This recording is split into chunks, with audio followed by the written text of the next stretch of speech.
Quando Deus criou a espécie humana,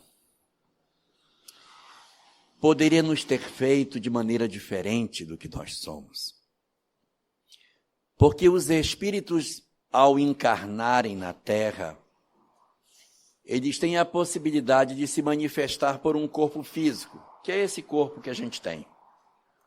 Só que esse corpo, do qual a gente se serve para se manifestar na nossa sociedade, ele tem uma característica muito interessante. Porque Deus poderia ter criado o corpo e a gente ficar dentro dele como se ele fosse uma espécie de cela, como se ele fosse uma prisão e o espírito ficar preso dentro dela. Mas essa nossa prisão, essa nossa cela que a gente tem, é uma cela que tem uma característica especial. Deus, quando fez a cela com um buraquinho. Tem um buraquinho nela. E esse buraquinho na cela faz toda a diferença durante a nossa encarnação. Esse buraquinho, Silvinha, que a gente tem no nosso corpo, que Deus criou, é a janela da mediunidade. Ai de nós se ele tivesse nos feito dentro de uma masmorra, que não tem conexão com o mundo exterior.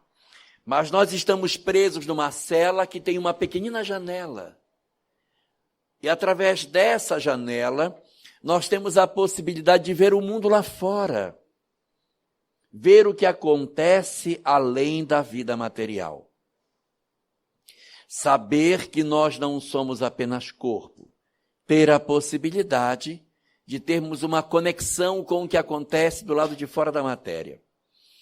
Se não fosse a mediunidade, se não fosse esse instrumento que Deus nos dotou, quem é que iria acreditar que tem vida após a morte? Não tinha como acreditar. Não tinha como eu ter a ideia de que existe alguma coisa além da vida física. Então, exatamente para que nós pudéssemos ter a possibilidade de não nos atrapalharmos durante a existência física, Deus nos dotou dessa janela, a janela da alma. E essa janela, ela existe por 3 razões diferentes. Primeira dessas razões, para que a vida no corpo não nos cegasse. Para que a vida no corpo não fizesse com que a gente quisesse se agarrar com tudo que existe, na crença de que a vida é só isso aqui que a gente enxerga. Iria ser horrível à humanidade se nós acreditássemos que somos apenas corpo. Porque se a gente acreditasse que somos apenas corpo, a gente queria ter os bens da terra e não ia querer ter os bens do espírito. A gente ia ter ódio das pessoas, porque não saberia que, no fundo, a vida é espiritual.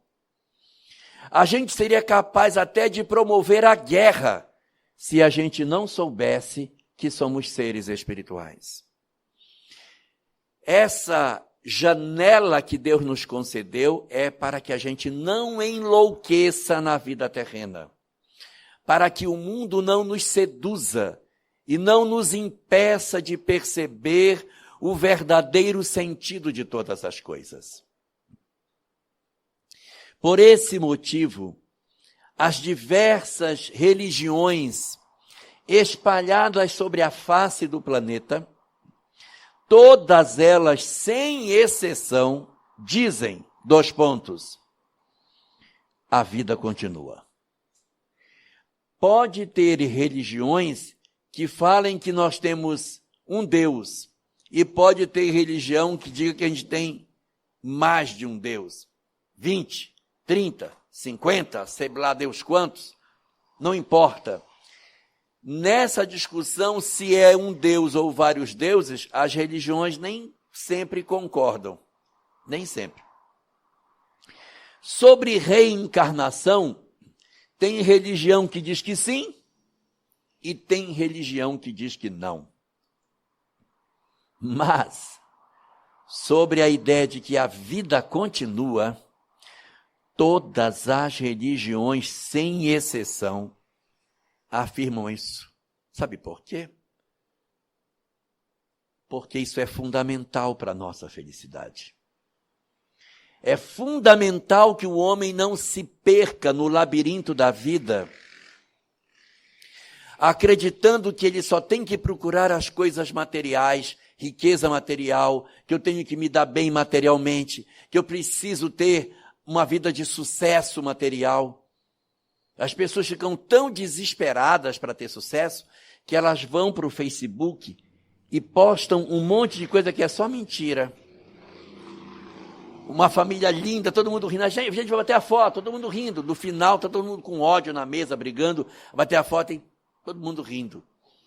Não deu dinheiro para viajar, vai lá na frente da van, bate foto, para dizer que fez uma viagem para os Estados Unidos. Então, as pessoas vão procurando estratégias para, de certa maneira, passar uma realidade que não existe.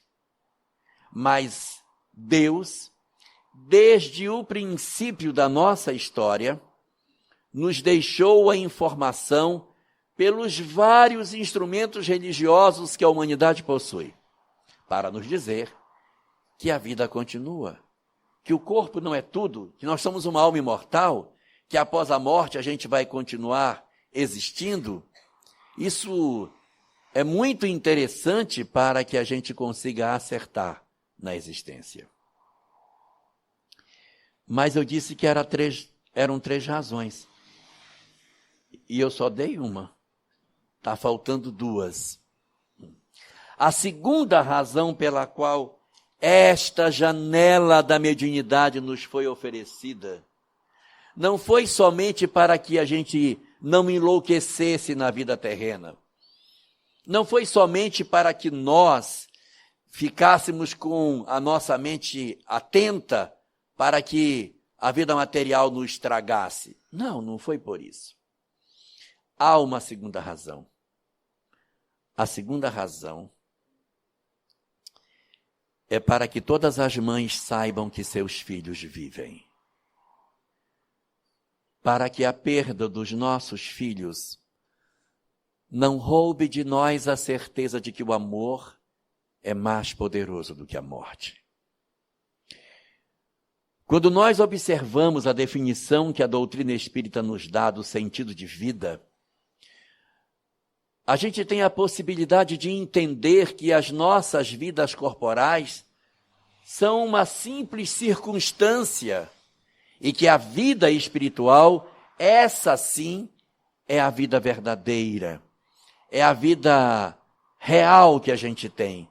E por essa razão, quando por algum motivo os nossos filhos, os nossos cônjuges, os nossos irmãos, nossos pais, nossos entes queridos partem pela porta da chamada morte, a certeza de que a vida continua, que vem pela mediunidade, facilita com que a gente não enlouqueça de dor. Facilita com que a gente possa dizer, sim, eu compreendo o sentido maior da vida. Sei que meu filho vive e sei que eu irei encontrá-lo. Sei que nós temos um encontro marcado no futuro, porque o maior poder do universo é o amor. A maior força que existe na vida é o amor. E o amor é a essência de Deus. A morte, na verdade, destrói apenas os corpos físicos. A morte destrói apenas esse corpo pelo qual a gente se expressa. Mas os nossos amados, os nossos amores, eles continuam vivos. E quando aquela sensação de solidão, a sensação de desespero, de amargor diante da partida dos nossos entes queridos, toma os nossos corações, e isso acontece, isso é verdade. A gente quando experimenta uma perda em família, sente profundamente a ausência da pessoa que nunca mais vai chamar o nosso nome dentro de casa? Do prato que nunca mais será virado na mesa? Da presença daquela pessoa nas noites de Natal, no Ano Novo, no Dia das Mães, no aniversário? Dá uma sensação horrível, como se nós tivéssemos perdido o nosso amor para todo sempre. Mas, ao termos contato com a mensagem que a doutrina espírita nos oferece, ao compreendermos através da mediunidade que verdadeiramente a vida continua, nós encontramos um instrumento de consolação maravilhoso, porque temos a possibilidade, através desse instrumento, de sabermos que, ainda que o nosso ente querido não tenha mais o corpo igual ao nosso, ele continua vivo, ele continua tendo as mesmas emoções, ele sente saudade, nos visita, aparece no nosso lar, nas nossas horas mais tristes, nos nossos momentos de angústia, e também está presente nas nossas horas mais alegres. Saber que os nossos amores continuam próximos de nós é um recurso extraordinário oferecido através desse canal da mediunidade. Emmanuel tem uma frase que eu gosto muito, em que ele diz assim: mais forte do que a perda de um filho, só existe uma coisa: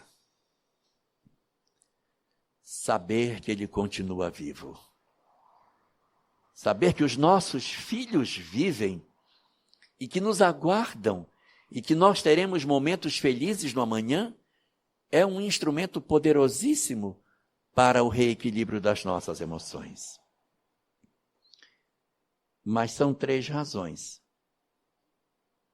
A terceira das razões, já que a primeira é para que o mundo material não nos enlouqueça, e a segunda é para que o luto não nos enlouqueça, a terceira é a janela que Deus colocou em cada um de nós para que a gente tenha a possibilidade de ter contato com os espíritos que, de certa maneira, se interessam por nós e que cuidam de nós de maneira direta.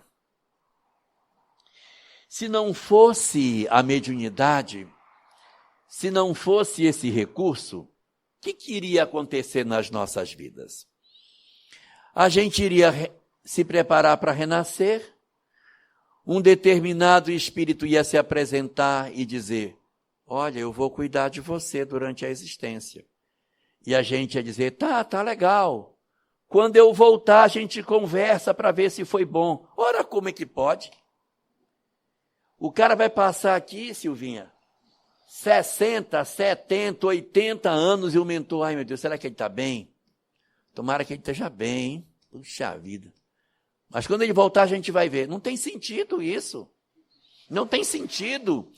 Eu precisaria ter um canal, Leda. Eu precisaria ter um instrumento através do qual eu conseguisse fazer essa comunicação do mundo corporal com o mundo espiritual. Senão nunca ia dar certo. Onde já se viu, imagina, um time de futebol que entra, o capitão do time diz: vão lá, joguem, eu vou ficar lá dentro do vestiário. Quando acabar eu pergunto: e aí, como é que foi? Ganharam ou perderam? Não tem sentido. Não tem sentido. Então a mediunidade é o grande canal também para que haja a possibilidade desse contato dos espíritos com os homens. Esse contato, ele é estabelecido através de um instrumento chamado mediunidade. A mediunidade é o instrumento através do qual os espíritos se comunicam com os homens. É como se fosse um canal. Um canal.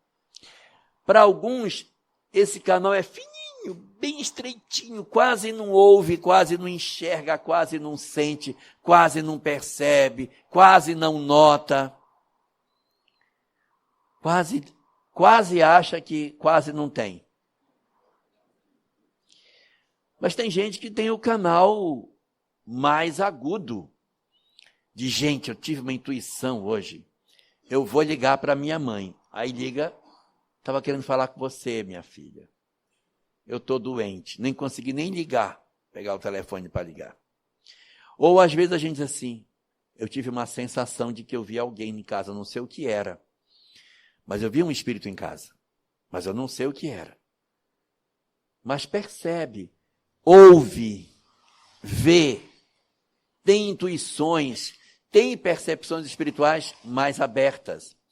E tem uma outra turma que tem um canal dessa largura, ouve tudo, vê tudo, sente tudo, e aí acaba acontecendo, diz assim, não, eu estou vendo é minha mãe aqui, e minha mãe está dizendo tal coisa.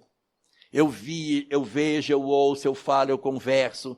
E isso é fantástico, porque cada pessoa tem um canal com uma dimensão diferente. Uns o canal é bem largo, noutros o canal é mais estreito. Mas canal tem.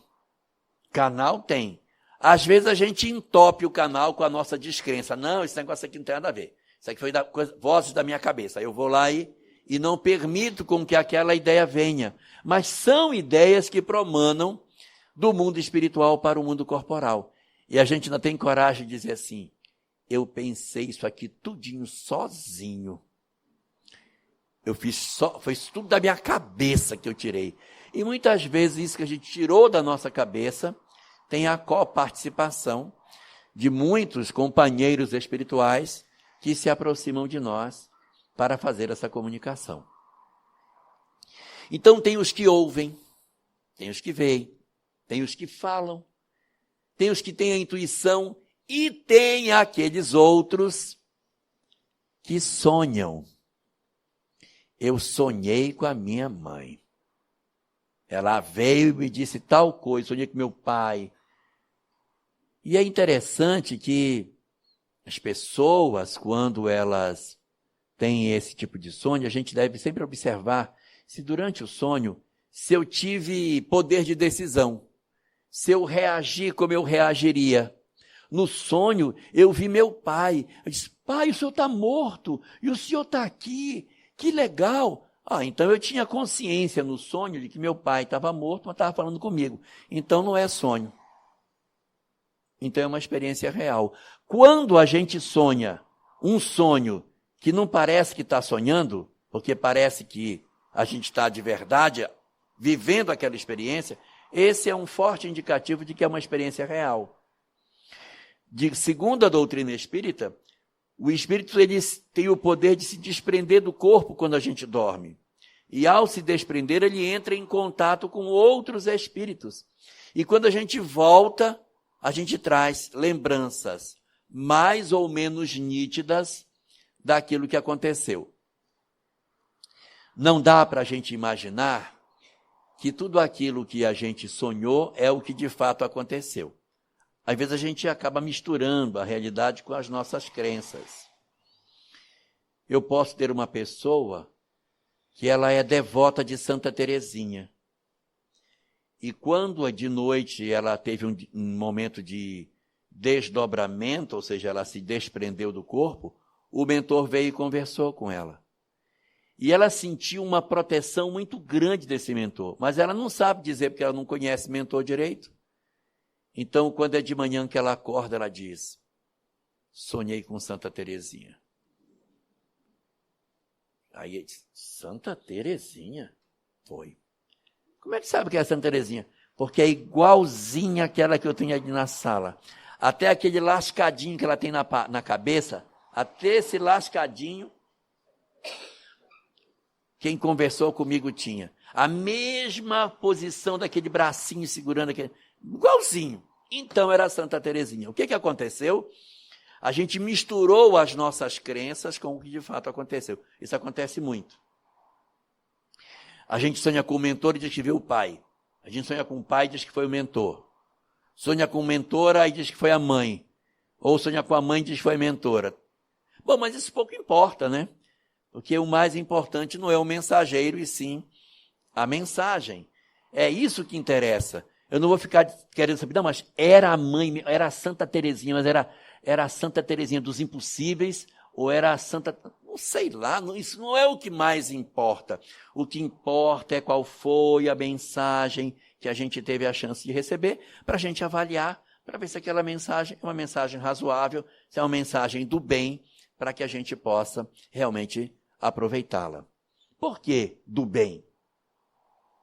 Porque o Livro dos Espíritos, nas questões 512 a 516, vai tratar dessa nossa relação com os espíritos que estão em nosso entorno. E nos conta o seguinte, e a gente já viu isso nas reuniões anteriores, a gente já ouviu nas reuniões anteriores, que antes de nós renascermos, existem espíritos que se apresentam para serem uma espécie de acompanhador, uma espécie de orientador, uma espécie de mentor durante a nossa existência. Esses espíritos não são criados para nos acompanhar. A gente usa muito uma expressão chamada anjo da guarda. O anjo da guarda, na visão do cristianismo clássico, é um espírito que foi criado quando você nasceu. Então, a pessoa nasceu, aí Deus vai, cria um anjinho para cuidar dele. Então, o anjinho é criado para cuidar de você. Isso é anjo da guarda. Na doutrina espírita, às vezes a gente até usa esse termo, anjo da guarda, mas ele não é muito próprio, porque o espírito mentor, ele não foi criado por conta de nós. Ele é muito mais antigo do que nós. É muito mais experiente, muito mais evoluído. Por isso que ele diz, nessa encarnação, eu quero acompanhar a Patrícia. Patrícia, você vai reencarnar, eu vou acompanhar você. Eu vou ser seu tutor, você seu guia, você seu mentor, dê o nome que quiser, mas é o espírito que vai, de certa maneira, acompanhar o indivíduo durante a vida física. Mas ele tem que ter um canal para se comunicar, porque se ele não tiver, não adianta ele aprender Libras, porque se não tem como se comunicar, tem que ter uma maneira de comunicar. E a maneira de se comunicar são os canais da mediunidade. Em alguns ele vai dar intuição, em outros ele vai falar, em outros ele vai aparecer no sonho. E tem alguns que não querem ouvir. Ele fala, não ouve, ele aparece no sonho, não ouve. Aí ele sabe o que eu vou fazer? Eu vou usar uma outra pessoa para levar essa notícia para ela. Aí ele vai no amigo e diz assim, ei, fulana, o que tu acha de perdoar? Por que tu acha de perdoar teu pai? Não acha que seria bom? Tá doida? Olha, se não perdoar, você vai guardar tanta mágoa, vai ser tão ruim para você. Perdoa. Esse amigo está falando sob a influência do mentor, porque o mentor, o que menos ele quer é dizer, fui eu. Isso não interessa para ele. O que interessa é ter êxito na transformação do seu protegido. Então esse é um canal maravilhoso que Deus nos dotou para que a gente promova esse mecanismo maravilhoso de conexão com o mundo espiritual. E avançando dentro dessa discussão, Allan Kardec se debruça sobre essa possibilidade de comunicação dos espíritos por esse canalzinho mais largo ou mais estreito que cada um de nós possua, e diz o seguinte, ele diz que tem 4 tipos de espíritos que se comunicam através de nós. 4 tipos de espíritos. Um primeiro tipo de espírito que ele fala que existe, ele dá o nome de espírito familiar. O que é um espírito familiar? Um espírito familiar é um espírito familiar. Espírito familiar. É um espírito que faz parte da nossa família espiritual. A cada existência, eu faço novos amigos, eu alargo o conjunto de pessoas que eu convivo e que eu gosto. A cada existência, eu aumento a minha família espiritual quando eu vou trazendo para dentro dela as pessoas que eu amo. Então, vai crescendo cada vez mais. A gente nasceu sem família espiritual, não tinha, porque a gente nasce individualmente. Vai criando afinidade e vai trazendo essas pessoas para próximo de nós. São os chamados espíritos familiares. O espírito familiar, ele é um espírito que, como é que eu posso dizer? Ele é um espírito, ele não é evoluído, ele não é um espírito evoluído. Ele é um espírito mais ou menos, mas ele gosta da gente. A gente poderia dizer que o espírito familiar, ele nos quer bem, se servisse de orientação. O que é um espírito familiar? É um espírito que nos quer bem. Ele se agrada de nós e ele nos quer bem. Esse é o primeiro grupo, mas não são muito evoluídos. Aí tem um segundo grupo de espíritos que Allan Kardec também cita nessas questões. Ele chama de espírito mentor. Esse é diferente. Esse é diferente. Porque os espíritos mentores, eles também fazem parte da nossa família espiritual. Também faz parte. Nós temos os espíritos familiares, que nos querem bem, e tem o espírito mentor, que também faz parte da família espiritual, só que eles têm uma outra visão. E daí a gente fica assim pensando, se o espírito familiar nos quer bem, o mentor quer o quê? Nos quer mal? Mas quem nos quer bem já está resolvido. Quem nos quer bem são os familiares. O que querem os mentores? Lá vai. Espírito familiar nos quer bem. Espírito mentor quer o nosso bem. Deu para perceber a diferença? Espírito familiar diz assim: ai, mas eu estou tão feliz com meu filho agora. Eu desencarnei tão preocupada com meu menino, como é que ele ia ficar, coitadinho, lá na terra. Mas eu fui lá visitar, foi muito feliz. Olha, ele já comprou uma casa nova, ele já comprou uma fazenda, está cheia de boi, ele comprou até um helicóptero, ele está maravilhoso, graças a Deus. Desde que ele entrou naquela comissão de licitação, a vida dele mudou. A vida dele agora é uma coisa maravilhosa. Isso é um espírito familiar. É um espírito familiar. O mentor diz assim: eu estou muito preocupado com o meu protegido. Ele está entrando por um caminho horrível. Ele já trocou de casa, já comprou uma fazenda e agora comprou um helicóptero. Tudo depois dessa comissão de licitação que ele entrou. Eu vou dar um jeito de tirar ele de lá. Aí a mãe diz: de jeito nenhum. Meu filho está muito bem, você vai atrapalhar a felicidade do meu filho. Então o espírito familiar, ele enxerga a vida material, ele nos vê como pessoa. E espírito familiar aparece e diz assim: olha, meu filho, você tem que largar essa mulher, que ela só lhe faz mal. Nem o bife ela frita direito para você. Então, espírito familiar, ele acha que, às vezes ele ajuda, tá? Às vezes ele ajuda, mas ele ajuda nas coisas mais simples. Ele não tem grandeza espiritual. E antes que alguém diga assim, tá, mas não pode ter um espírito familiar que tenha uma visão assim, melhorzinha?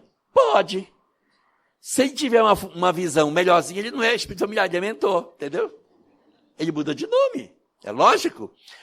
Se o espírito familiar começar a enxergar a vida de maneira espiritual, não chame mais de familiar.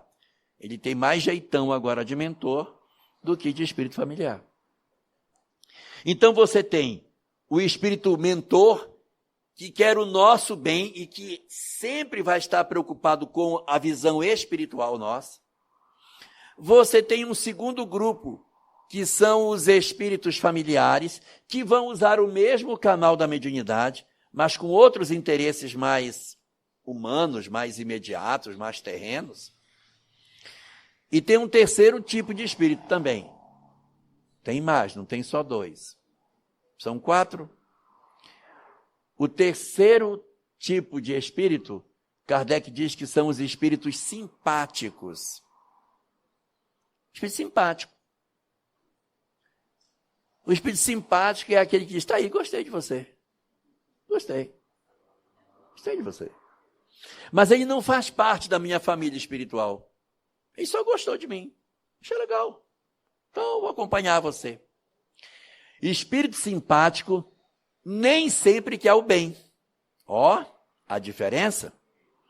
Porque, às vezes, o espírito simpático, ele até nos atrapalha. Existe espírito, por exemplo, que diz assim, não, fulano, a gente sempre bebeu junto. Como é isso já você mudar de ideia? Não, nós vamos de novo. Olha, faz séculos que a gente está junto, bebendo junto, agora você vem com essa conversa de deixar. E a nossa amizade, onde é que fica? Onde fica a nossa amizade? Então, geralmente, vícios, eles são estimulados por espíritos simpáticos. Porque o espírito simpático, ele tanto pode ajudar, como ele pode atrapalhar. Eu posso ter um espírito simpático na minha faculdade. Eu estou fazendo a faculdade e tem um espírito que gosta de mim. E ele me ajuda. Ajuda a estudar, está sempre perto. Ele gostou de mim, se agradou. E aí ele me acompanha, está sempre próximo, me descobriu e está gostando de ficar perto de mim. E o espírito simpático negativo, ele estimula muito o vício, muito, e dificulta com que a pessoa se transforme. Às vezes a pessoa quer até mudar, a pessoa quer se transformar, a pessoa quer mudar de vida, mas o espírito simpático atrapalha. Por quê? Porque através da simpatia que ele tem, ele se mistura com o nosso pensamento. E eu vou dizer para vocês, são os casos de vinculação mais difíceis de serem trabalhados, porque tem o mesmo tipo de pensamento. É muito comum a gente dizer assim, difícil deve ser o caso de um espírito que odeia, difícil deve ser um caso de um espírito que quer o meu mal. Não é muito fácil, mas é mais fácil do que o espírito que os dois querem a mesma coisa. Como é que você vai separar duas pessoas se os dois querem a mesma coisa? Às vezes, o próprio espírito que está incomodando, ele até diz assim, está certo, eu vou parar. Eu não vou mais perturbar, vou deixar ele em paz. Beleza? Eu vou mudar e eu entendi que eu não posso ficar perturbando, então agora eu vou seguir minha vida. Aí passa uma semana, lá vem o espírito que perturbava aparecer. Fala com ele para ele parar de me chamar, que eu estou querendo mudar, mas ele não deixa. Toda vez que eu estou querendo fazer uma mudança, ele me chama. E eu sou fraco. Ele me chama e eu venho. Porque eu estou tentando mudar e ele fica me chamando. Então, às vezes, essa relação dos espíritos simpáticos conosco pode provocar um processo de perturbação. No livro Devassando o Invisível, de Ivone do Amaral Pereira, ela trata esse tipo de perturbação espiritual pelo nome de obsessão não odiosa por afinidade. É uma obsessão, mas ela não é odiosa, não tem ódio. E ela é por afinidade. Tem dois tipos, tem a obsessão odiosa por afinidade e tem a obsessão odiosa não odiosa por apego. Como é por apego? Desencarnou e quer ficar perto. Eu tinha uma neta, gostava muito da minha neta, desencarnei de tuberculose, aí eu desencarnei e fico colado na minha neta. Ô, minha neta, gostando de você. Mas estou tuberculoso do lado de lá. Aí a neta começa a sentir os sintomas da tuberculose. Esse processo é um processo mais fácil, porque existe amor, existe afeto. Então, quando se conversa com a entidade que está promovendo o processo de perturbação, ele logo compreende e se afasta. Agora, os de afinidade são difíceis, porque eles se sentem muito vinculados, muito atrelados aos companheiros que, de certa forma, criaram vínculos de afinidade com eles. No livro Missionários da Luz, no capítulo 4, conta uma história bem interessante. É um grupo mediúnico que tem 3 médiuns, todos 3 perturbados. Tem uma senhora que vai para a reunião mediúnica, que tem problema da gula. Então ela come demais, ela vai para a reunião mediúnica com a barriga deste tamanho. E ela fica passando mal na reunião, mas ela, no dia seguinte ela come de novo. Ela vai para a reunião assim, meu Deus, já quase sem aguentar a quantidade de comida. Então, o problema dela é a gula. O segundo médium que ia no centro espírita lá, era um centro espírita meio perturbadinho, né? O segundo, ele ia bêbado para a reunião. Bêbado. Aí ele começava a falar e o álcool saía, enchia. Era bom que desinfetava tudo, sabe? Nem colocar aquele álcool gel, nada. Só ele sozinho já promovia a desinfectação da sala. Então ele não conseguia fazer uma comunicação, porque ele bêbado, como é que o espírito vai se comunicar por ele bêbado? Não tem nem como estabelecer uma conexão. Esse era o segundo que tinha. E o terceiro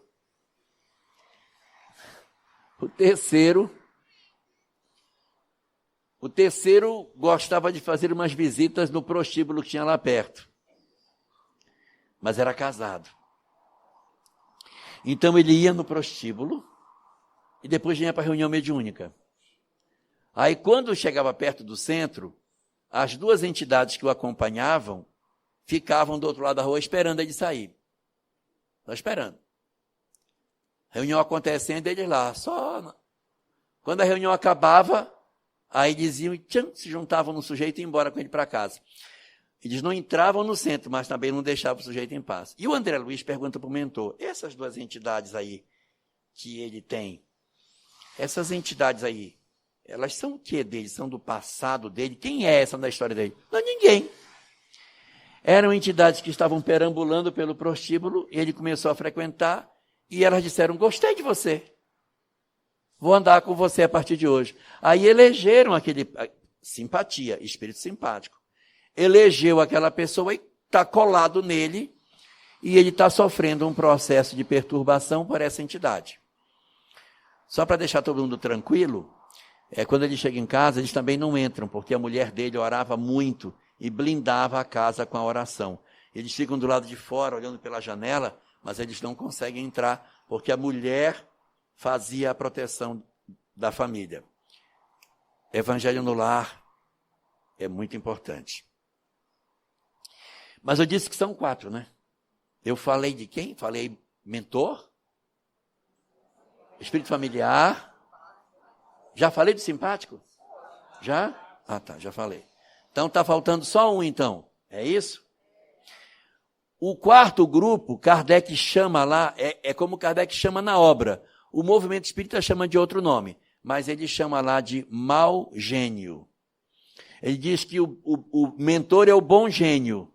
Então tem o mentor ou o bom gênio, o espírito familiar, o espírito simpático e o mau gênio.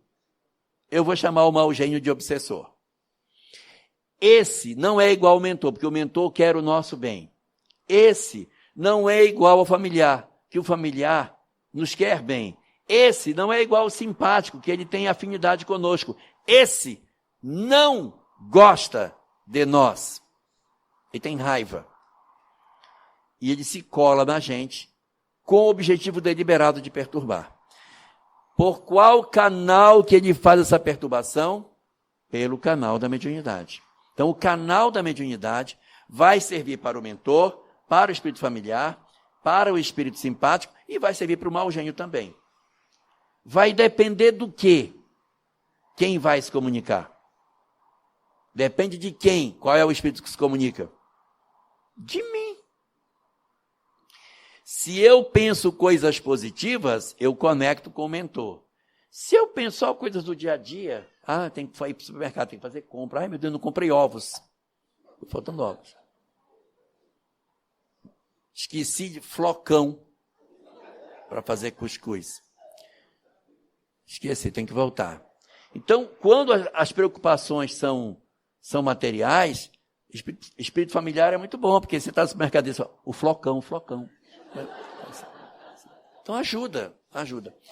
Já o espírito simpático, ele pode ajudar, mas ele pode atrapalhar. Já o mau gênio, ele sempre tem interesse de nos atrapalhar. Mas ele só vai se conectar conosco se a gente der campo. Não existe espírito perturbador que promova em nós perturbação se a gente tiver a nossa casa mental bem cuidada. Se eu cuidar da minha casa mental de maneira satisfatória, as entidades perturbadoras, elas podem até tentar, mas elas não conseguem. Porque eu não dou espaço para que aquilo aconteça. Se eu, na minha cabeça, fico alimentando o pensamento, fulano, eu acho que fulano não gosta de mim, acho que ele tem raiva de mim. Sim, ele tem raiva de mim, não gosta de mim, tá vendo? Passou por mim, nem falou. Coitado, o cara não falou porque ele não viu. A gente, olha, passou ralando em mim, não falou, ele não viu, coitado.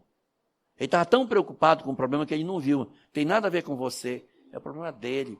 Então a gente às vezes fica criando coisas, minha vida é mesmo ruim, sabe? Eu sou uma pessoa que ninguém gosta, eu acho que nasci para ser infeliz mesmo, a minha vida é uma coisa ruim.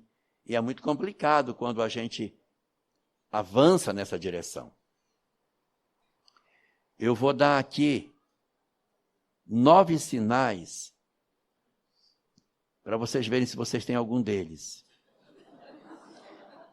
Não precisa ninguém gritar bingo se fechar todos 9. Vocês podem, não tem prêmio, não tem frango, não tem nada, não vai ganhar nada. Vou dar 9 sinais para vocês verem se vocês têm. Sinal número 1. Muda de humor com muita facilidade. Está alegre, daqui a pouco está chorando, depois está alegre, depois está triste. Muda muito facilmente. Assiste um filme e já chora. Assiste uma propaganda na televisão, chora. Vive com o choro preso na garganta. Qualquer coisinha, chora. Se alguém tiver, marque um ponto. Ponto 2. Vive doente. Vive doente. Principalmente doença inflamatória. Vive com problema de inflamação. Inflama o ouvido, vai na manicure para fazer. Minha filha vai na manicure fazer essas unhas, pelo amor de Deus. Aí a manicure arranca um bife. Arranca um bife do pé. Aí ela fica apavorada, joga aquela acetona achando que vai resolver alguma coisa. Você vai para casa e em vez aquele dedo inflamar, ele inflama muito, fica enorme o dedo. Então, assim, pessoas que têm tendência para inflamação, tudo vai inflamar. Pega a gripe com facilidade, inflama com facilidade. Sistema imunológico péssimo. Se alguém tiver assim, marca o segundo. Terceiro, medo. Medo de viver, medo de sair de casa, medo de falar com as pessoas, medo de namorar, medo de ter alguém perto de você, medo de falar em público, medo de tudo, tem medo. Eu tenho medo até de sentir medo, tanto medo que eu tenho. Medo de dormir. Tem gente que tem medo de dormir, porque vai ter pesadelo quando dorme e fica o tempo todo acordado. Quando vai dormir, não posso dormir porque eu fico perturbado quando durmo. Vocês estão rindo porque não é com vocês. Número 4. A pessoa não tem fome. Não tem fome. Senta na mesa, olha. Não quer comer nada não. Comida não está com gosto nenhum, vou me deitar. falta de apetite. Número 5, sono. Um sono miserável. Sono miserável. Ó, ter muito sono não quer dizer que seja o que eu vou falar. Pode ser anemia, pode ser verme, mas se tiver junto com esses outros, presta atenção. Tá? Muito sono. Número 6, uma sensação de que eu não sou capaz de resolver as coisas. Eu não dou conta de resolver. Eu não dou conta. Não dou conta da minha vida, eu não dou conta.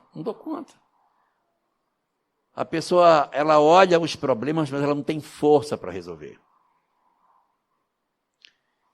Número 7, desejo de desaparecer do mundo.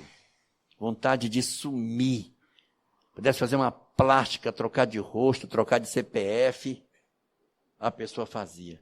Vontade de pegar a BR e ir embora no rumo de Fortaleza. Virar andarilho na beira da estrada. Comendo goiaba no meio da mata. Então, assim, desejo de desaparecer. Eu não suporto mais a minha vida. Eu não suporto mais. 8, a pessoa tem desinteresse em relacionamentos afetivos. Está sozinho, mas não quer ninguém também. Não sente falta de ninguém. Não quer. Não quer não. Não quero nem ver ninguém. Não quero sair, não tem interesse.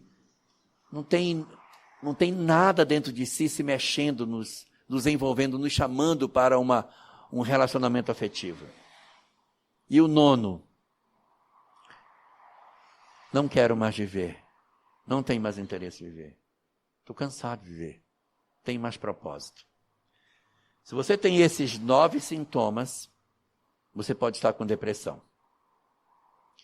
E esse processo, ele tem muito a ver com a presença dos maus gênios. A depressão não é brincadeira, ela é uma doença séria, grave, que pode levar até ao suicídio. E a gente precisa ter cuidado com isso. Quem tem pessoas depressivas em casa deve acompanhar essa pessoa atentamente. Observe os hábitos de higiene. Os hábitos de higiene indicam se a pessoa está pior ou melhor. Se você tiver uma pessoa em depressão e ela parou de tomar banho, colhe nela porque ela está em crise. A pessoa, ela perde o interesse no autocuidado. E aí você tem que ficar monitorando. Não adianta gritar, não adianta ofender, isso é bobagem. Tem só que acolher, tentar tirar a pessoa do quarto, tentar fazer com que a pessoa se insira conosco nas coisas da casa, levar a pessoa para fazer exercício, procurar um terapeuta, um psiquiatra. Isso é muito importante. É uma doença séria e que a gente precisa trabalhar essa doença, e ela é promovida, muitas vezes, por esse processo de perturbação espiritual. Esse canal da mediunidade, que podia servir para o mentor, podia servir para um espírito familiar, e que às vezes serve para o espírito simpático, a gente não cuida e ele serve para uma entidade perturbadora. E a gente vai se ver envolvido num drama muito complexo, que são os dramas relacionados com os problemas da depressão. A gente tem que ter cuidado com todas essas questões. Exatamente no sentido de favorecer com que a gente tenha atenção com relação a isso, nós temos alguns companheiros que escreveram coisas muito interessantes sobre a questão da depressão, da culpa e do medo. Nós temos hoje, ali fora, uma obra, saiu recentemente, da Fátima e do Emmanuel. O Emmanuel Chácara e a Fátima produziram um texto muito interessante sobre culpa, sobre medo. Eu fiz uma parte desse livro, só um pedaço, sobre depressão. Esse texto está aí fora. Se alguém tiver interesse, quiser, ninguém é obrigado a comprar. Ninguém é obrigado a comprar. Mas se alguém quiser, o livro está lá fora, tá bom? Se alguém tiver interesse, se tiver alguém em casa, precisa de algum aconselhamento, A Fátima é psicóloga, Fátima Delgado é psicóloga, conhece muito de depressão, trabalha com isso há mais de 20 anos.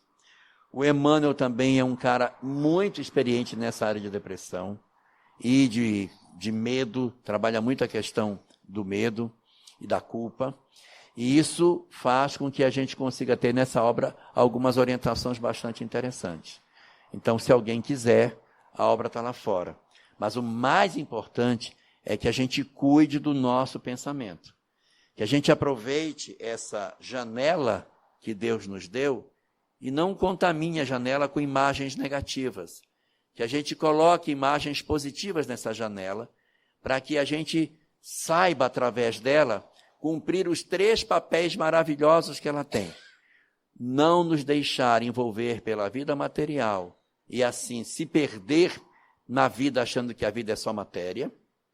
2, não enlouquecer com a dor do luto em função da partida dos nossos amores. E 3, muito importante, usar esse canal para o aconselhamento, para a proximidade dos nossos espíritos benfeitores, para que eles possam cumprir o papel deles de nos ajudar. Que a gente faça o melhor trabalho possível nesse sentido, para que Deus possa, da mesma forma, facilitar com que a gente alcance os objetivos que a gente veio fazer aqui, que é amar as pessoas. Esse é o fundamento de todas as coisas. Amar. Esse o papel da existência. Desenvolver em nós a capacidade de amar a todas as pessoas que nos circundam, mesmo aquelas que são difíceis. Muito obrigado.